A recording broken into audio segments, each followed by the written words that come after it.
우리 옆 사람하고 다시 한번 인사 나눌까요? 잘 오셨습니다. 오늘도 이렇게 많이들 나오셔서 참 감사를 드립니다. 한번 따라서 해볼까요? 무화과 두 광주리. 저는 이런 제의 말씀을 오늘 증거하려고 합니다. 오늘 본문 말씀은 이스라엘 유다 백성들이 바벨론의 포로로 잡혀가 있을 때 에레미야 선지자가 본 환상입니다. 그 내용을 보면 하나님의 전 앞에 무화과 두 광주리가 놓여 있었는데 한 광주리에는 극히 좋은 무화과가 담겨져 있고 다른 한 광주리에는 못되고 극히 약한 무화과가 담겨져 있던 환상이에요. 1절 말씀에 보면 그 말씀이 나오는데 여호와께서 여호와의 전 앞에 놓인 무화과 두 광주리로 내게 보이셨는데 한 광주리에는 처음 익은 듯한 very good figs, 아주 극히 좋은 무화과가 있고 한 광주리에는 악하여 먹을 수 없는 very poor figs, 아주 극히 악한 무화과가 있더라. 이 말씀은 다른 것 아닙니다. 심판에 대한 말씀이에요. 우리는 추수감사절이 되면, 가을이 되면 항상 풍성함을 거둔 것으로 감사하고 기쁘다 하지만 반면에 영적으로는 심판을 우리에게 예고하고 있는 것을 항상 알고 가야 돼요. 성경은 마지막 때의 그 심판을 추수 때에 비유하고 있습니다. 마태복음 13장에 보면 둘 다 추수 때까지 함께 자라게 두어라. 추수 때에 내가 추수꾼들에게 말하기를 가라지는 먼저 거두어 풀사르게 단으로 묶고 곡식은 모아 내 곡간에 넣으라 하리라. 마가복음 4장에도 보니까 열매가 익으면 그 낯을 대나니 이는 추수 때가 이르렀습니다. 오늘은 추수감사절입니다. 한 해의 농사를 거둔 농부는 좋은 곡식들을 보고 너무 좋아서 예비했던 좋은 그릇에 담아서 즐거워하며 행복하게 안으로 가지고 들어갈 거예요. 그러나 좋지 못하거나 부패한 것들은 가지고 들어가기 전에 거두어서 버리거나 불태우고 말 것입니다. 마지막 때 우리들 인생도 그렇게 추수 때처럼 된다는 것입니다. 이 말씀은 오늘날 교회에 적용해 볼 수 있습니다. 두 개의 광주리는 교회에 비유될 수가 있어요. 한 교회는 좋은 무화과가 담긴 좋은 교회일 것입니다. 그러나 안타깝게도 다른 한 교회는 나쁜 무화과만이 담긴 악한 교회일 것입니다. 그래서 저는 오늘 말씀을 받들어서 좋은 광주리에 담겨질 극히 좋은 무화과와 같은 성도는 어떤 사람들인가를 여러분들께 증거해 드리려고 하는 것입니다. 아십시오. 나쁜 무화과들은 그들의 결말이 매우 좋지 못합니다. 8절 보니까 이 악하여 먹을 수 없는 악한 무화과같이 버리되, 먹을 수 없는 무화과 좋은 곳에 버리나요? 가장 천한 곳에, 가장 불결한 곳에, 가장 사람이 안 가는 곳에, 그곳에 버리는 것이 쓰레기들인데 마치 하나님께서 악한 무화과들은 그렇게 버리듯이 버리시겠다고 하는 것이, 우리들 들어왔던 소원께는 극히 좋은 무화과만이 담긴 그런 행복하고 좋은 구원의 광주리가 되었으면 좋겠습니다. 그러면 극히 좋은 그 무화과들은 어떤 사람들일까요? 오늘 본문 말씀에 보면 네 가지로 하나님께서 말씀하고 계세요. 첫 번째가 뭐냐면 이 God makes good, 하나님께서 좋게 만드신 사람들이에요. 하나님께서 좋게 하신 사람들이다. 오늘 5절에 말씀합니다. 이스라엘 하나님 여호와가 이같이 말하노라. 내가 이곳에서 옮겨 갈대아인의 땅에 이르게 한 유다 포로를 이 좋은 무화과 같이 보아 좋게 할 것이라. 내가 좋게 할 것이라. 그렇습니다. 극히 좋은 무화과란 그렇게 하나님께서 택하시고 불러내서 좋은 무화과로 다시 메이크한, 다시 만들어주신 그런 사람들이라고 하는 것이죠. 여기에서 우리가 하나 알아야 될 것은 그 전의 것은 상관 안 해요. 그 전에 하나님께서 다시 좋게 만드시기 전에 어떤 사람이라도 어떤 악한 일을 했든지 어떤 보기 싫은 사람이든지 어떤 못된 사람이란다 할지라도 일단 하나님께서 한번 그를 택해서 새롭게 좋게 만들어주면 그 사람은 좋은 무화과가 된다는 것입니다. 그렇게 하나님께서 새롭게 만드신 무화과들이 극히 좋은 무화과들로 선정이 되고 선택이 되고 간주가 되고 인정이 돼서 극히 좋은 무화과 광주리에 담겨진다는 것입니다. 이게 복음이에요. 이 땅의 극히 좋은 무화과들은 하나님의 손에서 만들어진 무화과입니다. 하나님의 손에서 만들어져야 돼요. 우리 모든 인생들은 누구 손에서 다시 태어나고 누구 손에서 다시 재창조가 되고 누구 손에서 다시 만들어지는가? 세상 사람, 부자들, 그 어떤 과학자, 그 어떤 유명한 사람, 그들 손으로는 사람의 영혼을 거듭나게 할 수가 없습니다. 오직 하나님께서 좋게 다시 만들어준 사람이 되자라고 하는 말씀입니다. 열왕기하 20장 7절에 보니까 히스기야 왕이 죽을 병이 들었을 때 그를 치유한 과일이 한 가지 나와요. 오늘 많은 과일들이 있습니다만 이곳에도 그 과일이 있어요. 그 과일이 뭔 과일이? 무화과였어요. 무화과? 이사야가 가로되 무화과 반죽을 가져오라 하며 무리가 가져다가 그 종처에 놓으니 나으니라. 나으니라. 죽을 병을 살렸던 그 좋은 무화과. 잠언 27장에 보니까 무화과 나무를 지키는 자는 그 과실을 먹는다는 말씀이 나오죠. 무화과를 먹으려면 무화과 나무를 지켜야 돼요. 무화과 나무가 바로 교회 아닙니까? 아가서 2장 13절을 보니까 무화과 나무에는 푸른 열매가 익었고 포도나무에는 꽃이 피향기를 토하는구나. 나의 사랑 나의 어여쁜 자야 일어나서 함께 가자. 솔로몬이 슐람미 여인에게 한 말인데 우리 주님께서 성도들에게 하신 말이에요. 어떤 사람? 무화과 나무에 푸른 열매가 익었으니 나의 사랑하는 자들아 나와 함께 일어나서 같이 가자. 좋은 무화과들, 무화과 열매가요, 좋은 무화과 나무에서 좋은 무화과 열매가 맺히지 좋지 무화과 나무에 좋은 무화과 열매가 맺혀질 수가 없어요. 우리 성도들도 마찬가지입니다. 좋은 무화과가 되려면 좋은 무화과 나무에 있어야 돼요. 그 나무 가지에 붙어 있어야 된다고 하는 말씀입니다. 두 번째입니다. 극히 좋은 무화과들은 어떤 사람들일까요? 두 번째는 God takes care. 하나님이 돌보시는, 케어하는 사람들. 6절 보니까 내가 그들을 돌아보아 좋게 하여 다시 이 땅으로 인도하고 세우고 헐지 아니하며 심고 뽑지 아니하겠고 내가 그들을 돌아보아라고 한 말은 내가 그들을 케어하겠다라고 한 말씀이에요. 그렇습니다. 극히 좋은 무화과들은 그렇게 하나님께서 친히 심고 뽑지 아니하시는 무화과들을 말하는 것입니다. 하나님께서 돌아보아 살피시고 좋게 하여 돌보시는 사람들이라고 하는 것이죠.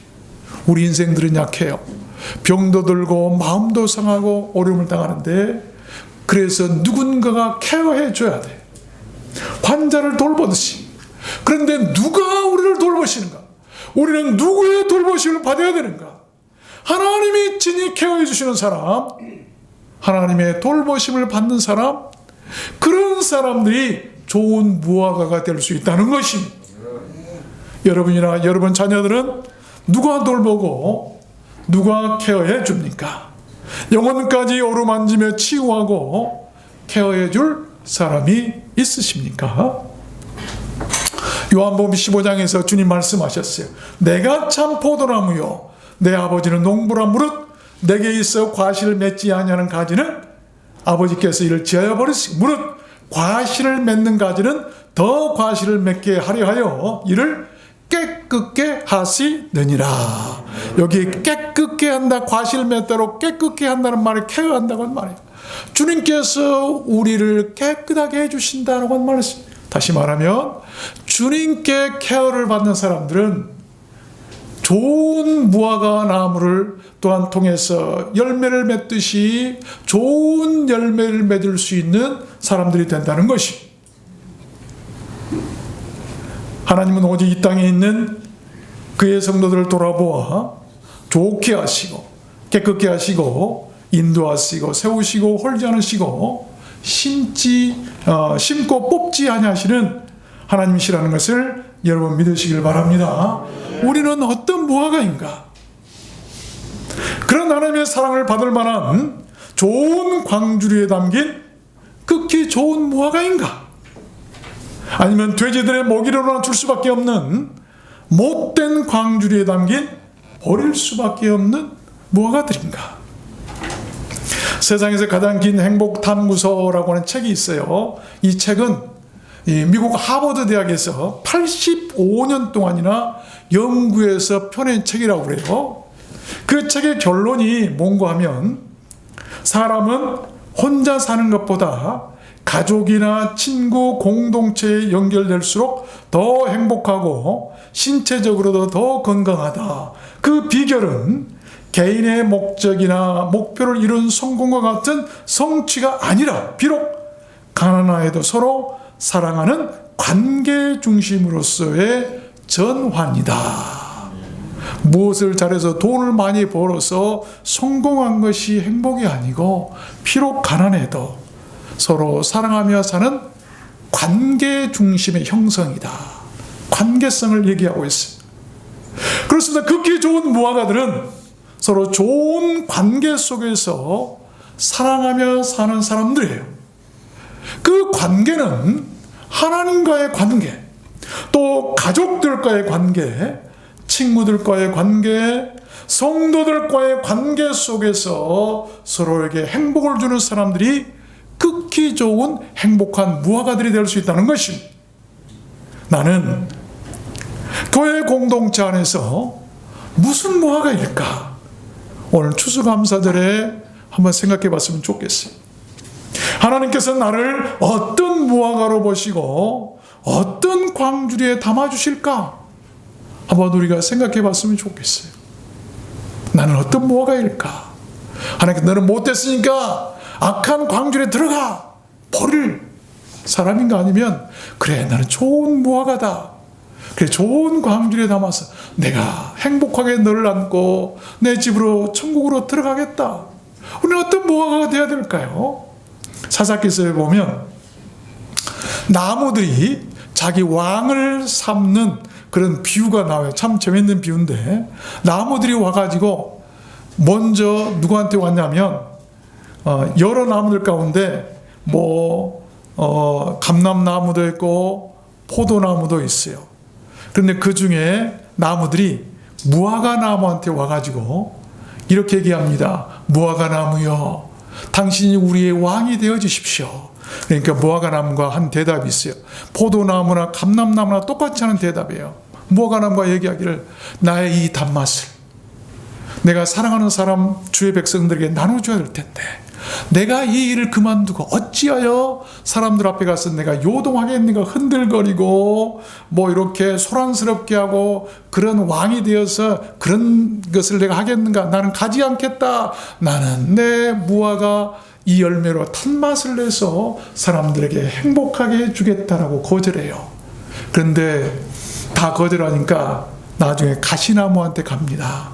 가시나무한테 가서, 가시나무여, 우리 왕이 되십시오. 그랬더니, 그래, 내가 왕이 돼야 되지, 누가 왕이 되겠어 해가지고 백성들을 찌르고 아프고 고통스럽게 하는 그런 왕이 된다. 사명이에요. 사명. 좋은 무화과들은 뭐가 있죠? 나의 이 단맛을 성도들에게, 사람들에게 나눠주기 위해서, 이 사명을 감당하기 위해서 왕으로 나를 삼는다 할지라도 나는 그 자리에 가지 않겠다. 우리 주님께서도 그러셨어요. 우리 주님께서 막 기적을 베푸니까 사람들이 잡아다가 왕을 삼으려고 하니까 우리 주님은 내가 주의 복음을 전하고 영혼 구령할 이 귀한 사명을 두고 내가 무슨 왕이 되겠는가? 이게 성도들이고 이게 교회의 사명이에요. 우리가 그런 좋은 단맛을 내는 무화과들이 되었으면 좋겠습니다. 아십시오. 좋은 무화과들은 사람들을 행복하게 하고 공동체를 건강하게 하는 무화과예요. 우리는 모두 이 두란노 속교회 성도들은 그렇게 극히 좋은 무화과들이 다 되었으면 좋겠습니다. 세 번째입니다. 극히 좋은 무화과들은 어떤 사람들일까? 세 번째는 know God, 하나님을 아는 사람들. 하나님을 아는 사람들. 7절 보니까 내가 여호와인 줄 아는 마음을 그들에게 주어서 그들로 전심으로 내게 돌아오게 하리니. 극히 좋은 무화과들이란 하나님께서 여호와라고 아는 마음을 가지고 하나님 앞에 전심으로 돌아오는 사람이다라고 말을 하는데, 여기 보면 하나님을 아는 마음을 누가 주는가? 우리의 노력, 우리의 지식으로는 불가능해요. 은혜예요. 하나님께서 그 하나님이 여호와인 줄 알게 하는 마음을 주시겠다. 하나님이 자신을 알도록 하는 마음을 우리에게 주시지 않냐면 우리는 알 수가 없어요. 신지식이라고 하는데 하나님의 선물이에요. 여러분이 하나님을 아는 지식이 있다고 한다면 그것은 하나님이 주시는 마음이에요. 가장 큰 선물을 받은 사람이고 축복을 받은 사람이죠. 하나님이 여호와인 줄 아는 마음. 그 말이 무슨 말이냐면 여호와라고 하는 말은 Lord, 주, 하나님이 우리의 주인 되신다라고 하는 것을 아는 마음을 받는 사람, 그래서 하나님께 돌아오는 사람, 그런 사람들이 좋은 무화과들이라는 것입니다.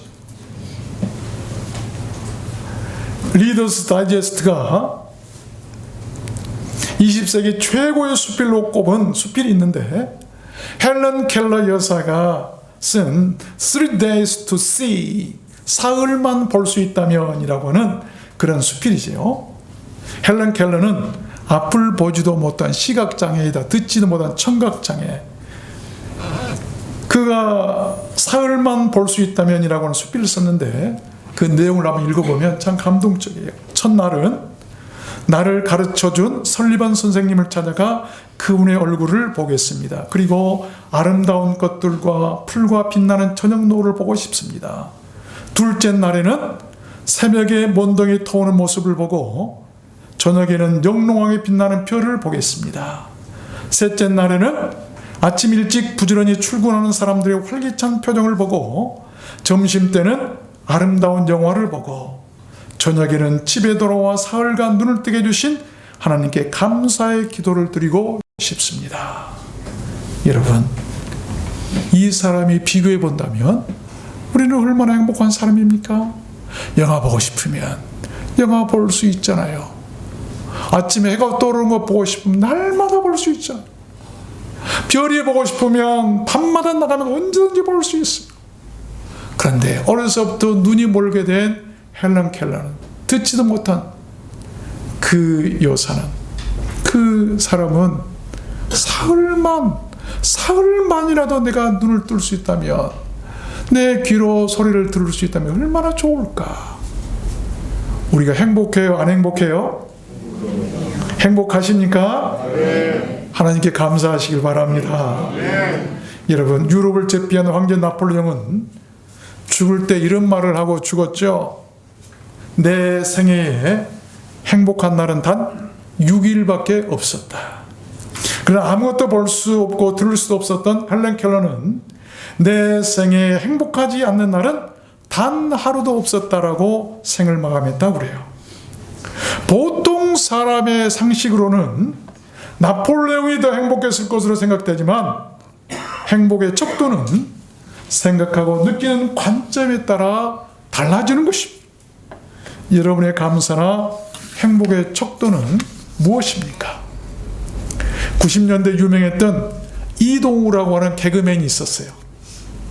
저도 참 좋아했는데 2003년에 결혼해서 신혼 행복에 젖었을 때 갑자기 망막색소 변성증이라고 하는 희귀병 판정을 받아요. 그래서 눈으로 사랑하는 아내도 볼 수 없게 되고 누구도 볼 수 없게 되었어요. 모든 생을 포기하려고 합니다.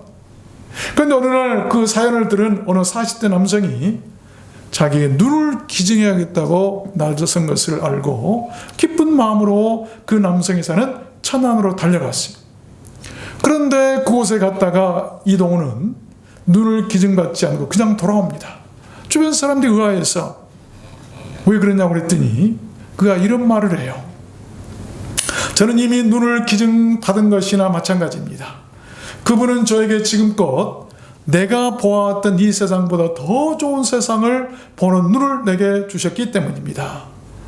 눈을 기증하겠다는 그 환자는 근육병 환자였습니다. 사지를 못 쓰는 오직 성한곳이라고는 눈밖에 없는 사람이었습니다. 그분은 오직 하나 남아있는 그 눈마저 저에게 주려 했습니다. 그런데 어떻게 그걸 달라고 내가 할 수 있겠습니까? 그리고 감사하던 말만 하고 그냥 돌아왔다는 거예요. 우리는 아침에 눈을 떠서 세상을 볼 수 있다는 사실에 얼마나 감사합니까? 핸드폰을 통해서 들려오는 사랑하는 사람들의 소리를 들을 수 있음에 얼마나 감사합니까? 좋은 꽃향기를 맡을 수 있고 편안히 숨 쉴 수 있음에 감사하고 원하는 곳으로 다닐 수 있음에 우리는 감사해야 돼요. 아직도 나눌 수 있는 것이 내게 남아있음에 감사하고 마음 기댈 곳이 있음에 감사하고 나를 아껴주는 소중한 사람이 있음에 감사하고 마음 나눌 친구가 있음에 감사하고 기억이 나고 안부 전할 사람이 있음에 우리는 감사하고 손을 내밀면 누군가 내 손을 잡아줄 사람이 있음에 우리는 감사해야 돼요. 마지막 네 번째입니다.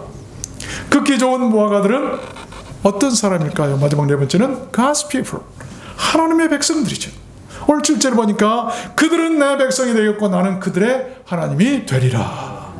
세상에는 두 종류의 사람밖에 없어요. 마귀의 백성이든지 하나님의 백성이든지.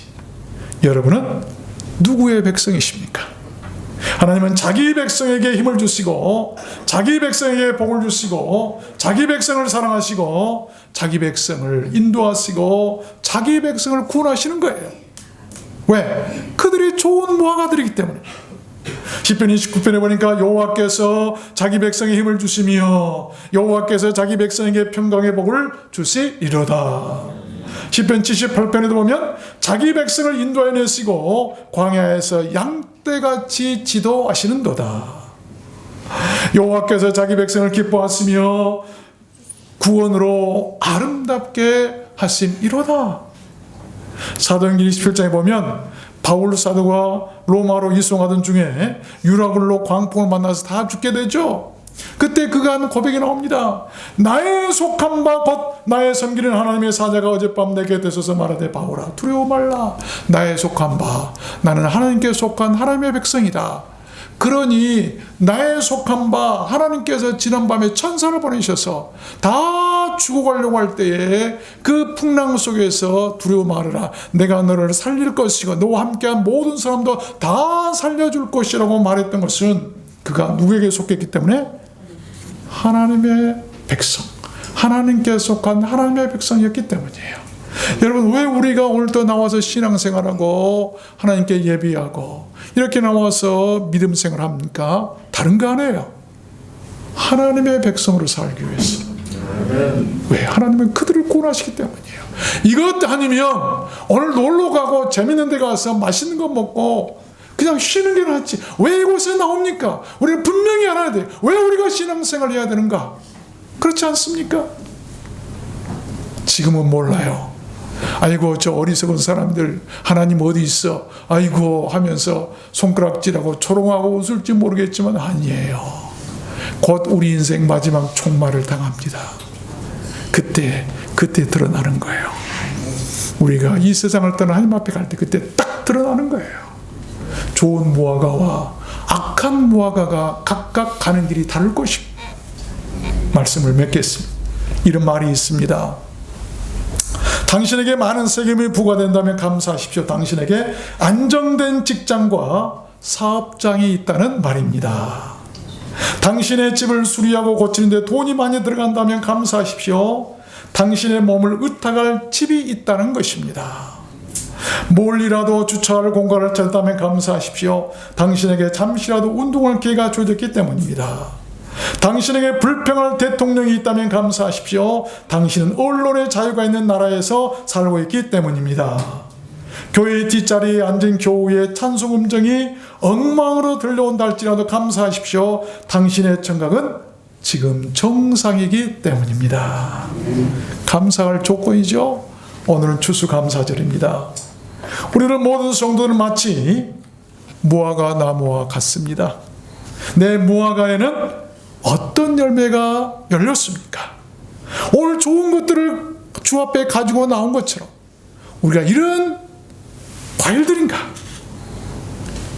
감사와 같은 극히 좋은 바로 그런 무화과가 내 인생인가? 아니면 불평만 주렁주렁한 극히 악한 무화과가 내 인생의 모습인가? 우리는 항상 기뻐하며 감사해야 될 줄로 믿습니다. 하나님께서 그 아들 독생자 예수 그리스도를 통해서 우리들 모두를 이미 극히 좋은 무화과로 만들어 주셨기 때문이에요. 요한복음 15장에서 그렇게 말씀하면 너희가 나를 택한 것이 아니요 내가 너희를 택하여 세웠나니 내가 너희를 택하여 좋은 무화과로 만들어 주었나니 이는 너희로 가서 과실을 맺게 하고 좋은 과실을 맺도록 하기 위해서 좋은 무화과 과실로 이미 우리를 만들어 주셨어요. 이것을 아는 사람은 감사할 수밖에 없는 거예요. 2013년 올 여러분께 가장 감사할 일은 무엇입니까?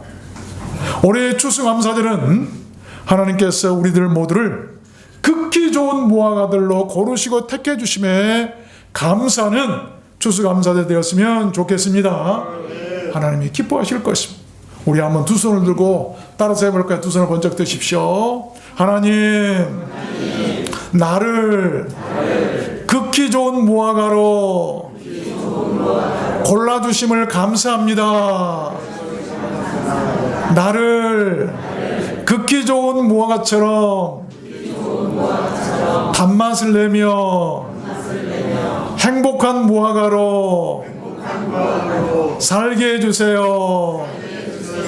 예수님 이름으로 기도합니다. 아멘. 여러분과 여러분 모든 자녀들이 다 그렇게 좋은 무화과들이 되시기를 주님의 이름으로 축원합니다.